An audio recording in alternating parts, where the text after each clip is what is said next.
some people really understood it very, very quickly and easily. And I got better and better at pitching it. Mm-hmm. A lot of practice. Mm-hmm. But a lot of no's, a ton and ton and ton and ton of no's. And that was also hard, I think, because I just hadn't had that. Let's talk about Yeah. the hardest part of being a female founder and Oh my God. fundraising. Yeah. How did you even get started with that? Yeah. Well, truly, I met you and you told me what to do.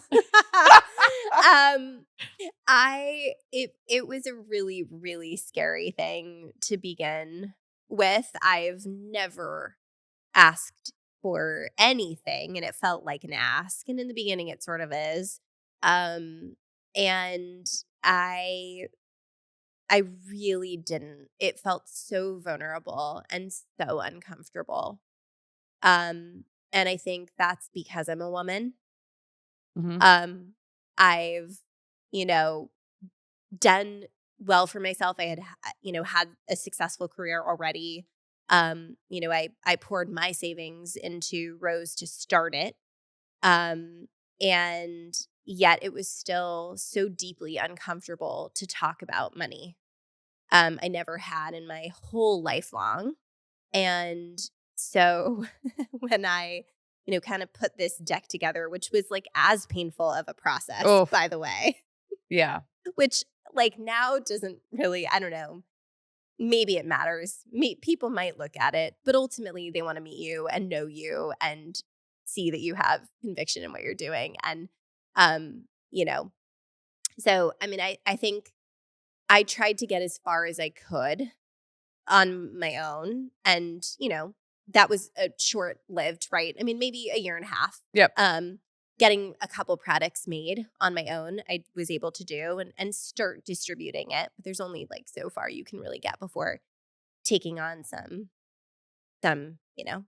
capital.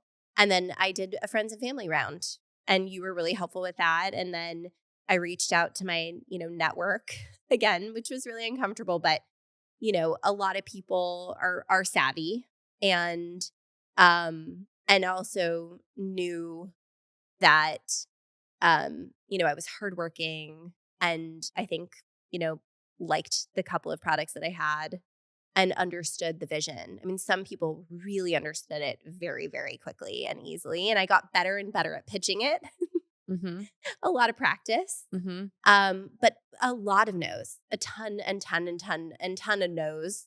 And that was also hard, I think, because I just hadn't had that. I was sort of, at the top of my career on this one side of the business and sort of starting over, like I said, on this other venture that was so personal.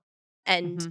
but what I will say is it has probably been the most rewarding part to date. I mean, obviously creating beautiful products is, but on the other side, the people who showed up and said yes, I mean, even just the people who took the call and said no, but that were kind in the process. Mm-hmm. But especially the people that said yes and the support that I've seen from my community of other artists that I've grown up in this career with, Yeah. of my clients who were like, yes. Yep. I mean, Yes. Yeah, I think the resilience piece is pretty important where on this journey, it's not just with the fundraising, it's with everything that you're going to hear so many no's. yeah. And share this quality. I hate asking for stuff. Yeah. We have to ask for things. I know. We're not doing our jobs if we don't ask for things.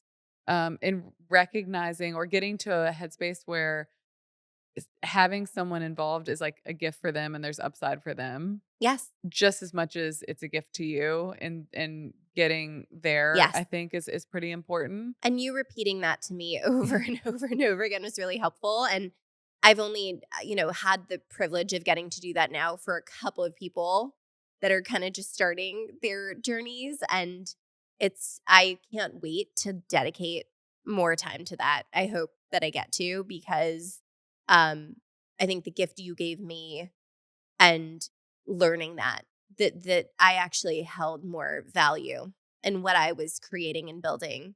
And I think that's really ultimately the greatest lesson Yes. is to value yourself, which women, as we know, have the hardest time doing.